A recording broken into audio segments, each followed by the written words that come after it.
कहानी की शुरुआत में हम नरगिस को देखते हैं जो कि अभी भी अपने ट्रॉमा से गुजर रही होती है। मूवी के फर्स्ट पार्ट में उसका किडनैप हो गया था, जहाँ पे कई बार उसका रेप हुआ था और अभी भी वो उसी ट्रॉमा में थी, जिसकी वजह से उसकी मैरिड लाइफ भी ख़राब हो रही थी। और आज अपनी एनिवर्सरी के दिन भी उसका मूड ख़राब होता है। यहाँ पर उसका हस्बैंड समीर चिल करने की कोशिश करता है, लेकिन वो कैसे भी करके उसकी हेल्प नहीं कर पाती। ऐसे समीर जाता है अपने फ्रेंड के भाई के डेथ एनिवर्सरी पे, जहाँ पर उसके फ्रेंड के भाई और उसकी वाइफ की डेथ एक एक्सीडेंट में हो गई थी और उनकी एक बेटी होती है जो कि अभी भी जिंदा होती है। यहाँ पर समीर का फ्रेंड ये बोल रहा था कि वो किसी अनाथ आश्रम में उसे डाल देगा, क्योंकि वो बहुत ज़्यादा ट्रैवल करता है अपने काम की वजह से और वो हर जगह 5 साल की छोटी बच्ची को लेकर नहीं जा सकता। तो यहाँ पर समीर उससे ये बोलता है कि वो कुछ दिन के लिए नंदिनी, जो कि उसकी भतीजी का नाम है, उसे कुछ दिन के लिए हमारे साथ छोड़ दो। नरगिस को उसके साथ अच्छा लगेगा तो वो दोनों उसे अडेप्ट कर लेंगे। समीर ऐसा इसलिए करता है क्योंकि उसे ऐसा लगता है कि हो सकता है कि इस बच्चे के साथ में नरगिस एक नई शुरुआत कर सके और अपने पुराने सारे गम को भूल जाए।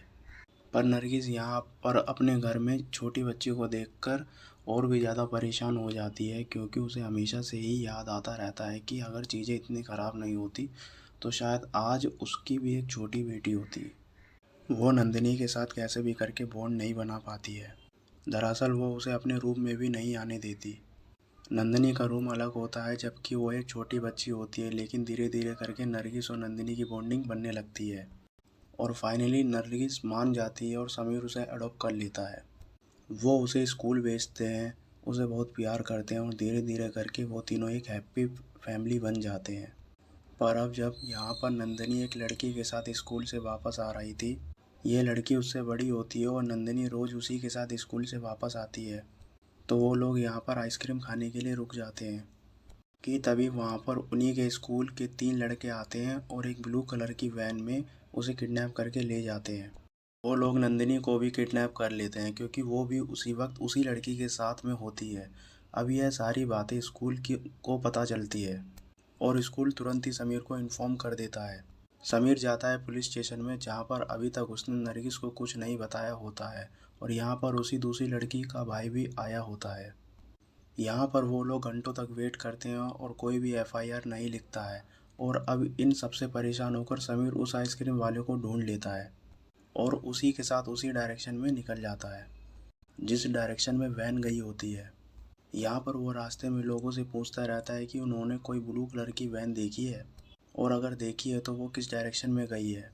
दूसरी तरफ पुलिस को पहले से ही शक होता है कि ये काम किसने किया है, तो वो लोग जाते हैं सीधा ठाकुर जी के पास। ठाकुर जी एक बहुत ही बड़ी पावरफुल लेडी होती है और वहाँ जाकर पुलिस वाले उन्हें सारी बात बता देते हैं। ठाकुर जी यहाँ पर अपने ड्राइवर को कॉल करती हैं और उनका ड्राइवर उन्हें बताता है कि उनके पोते बच्चू ने इन दोनों लड़कियों को किडनैप किया है और हम इस वक्त वो लोग फार्म हाउस में हैं और उनके साथ बहुत गलत कर रहे हैं। यहाँ पर ठाकुर जी की सोच बहुत ही ज़्यादा घटिया होती है और वो अपने पोते को कान पकड़ के समझाने की बजाय उसके कामों में उसका सपोर्ट करती है। वो एक कसाई को बुलाती है और ये कहती है कि दोनों लड़कियों को काट के अलग अलग जगह पर डाल दे ताकि पुलिस को कुछ भी ना पता चले। और पुलिस उनसे इतना ज़्यादा डरती है कि वो लोग इस केस में बिल्कुल भी आगे नहीं बढ़ सकते। दूसरी तरफ समीर यहाँ पर लोगों से पूछते पूछते एक गांव के खेत में पहुँच जाता है। यहाँ पर खेत में जब वो लोग ढूंढते हैं तो उन्हें दोनों लड़कियों की बॉडी मिलती है। दोनों की सांसें चल रही होती हैं और उन्हें बहुत ही बुरी तरह से मारा गया होता है। वो लोग उन्हें तुरंत ही हॉस्पिटल में लेकर जाते हैं, जहाँ पर हॉस्पिटल में नंदिनी की डेथ हो जाती है। वो जो दूसरी लड़की होती है वो कोमा में चली जाती है।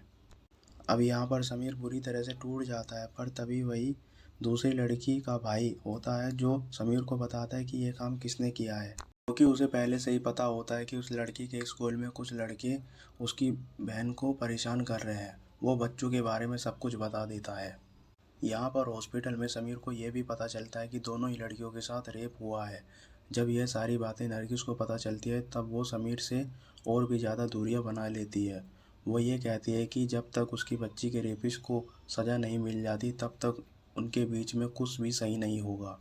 अब ऐसे ही कुछ वक्त बीत जाता है, पर पुलिस यहाँ पर कोई भी इन्वेस्टिगेशन नहीं कर रही होती है और केस वहीं पर टिका होता है।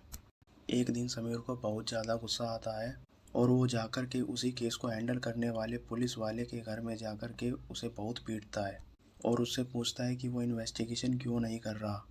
कि तभी वहाँ दूसरे पुलिस वाले भी आ जाते हैं और अब समीर को एक ऑन ड्यूटी ऑफिसर पे हाथ उठाने के लिए जेल में भेज दिया जाता है। यहाँ पर जेल में ठाकुर जी उसे मारने के लिए एक दूसरे आदमी को भेजते हैं जो कि पहले से ही जेल में होता है। ये सारी बातें यहाँ पर जेल में हर किसी को पता होती है और ऐसे ही समीर को जो सेलमेट होता है उसे भी पता होती है। समीर का सेलमेट उसे एक कैंची देता है और कहता है कि अगर वो इस आदमी से बच गया तो फिर वो उसकी हेल्प करेगा। समीर यहाँ पर उस आदमी से बच जाता है और उसे मार देता है और अब फाइनली उसका सेलमेट उसकी हेल्प करने के लिए मान जाता है। उसका सेलमेट एक कसाई होता है और बाहर उसकी फैमिली होती है और वो आदमी जिसे ठाकुर जी ने बोला था कि दोनों लड़कियों को काट कर मार दो वो इन लोगों का दुश्मन होता है।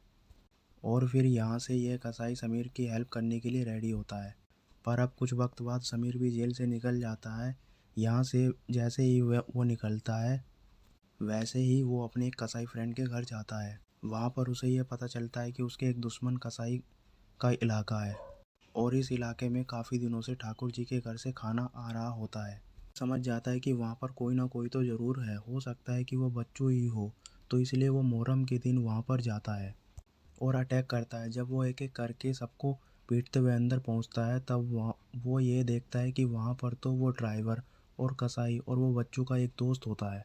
वो कसाई को तो वहीं पर मार देता है और वो ड्राइवर और बच्चों के दोस्त को तो उसी जगह लेकर आता है जहाँ पर उन्हें नंदनी और वो लड़की मिलती है।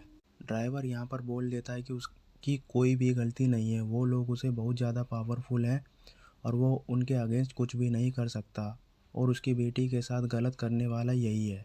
जैसे ही समीर को पता चलता है तो उसका गुस्सा आउट ऑफ कंट्रोल हो जाता है और वो उसी वक्त उस लड़के को मार देता है और उसे पेड़ से टांग करके चला जाता है।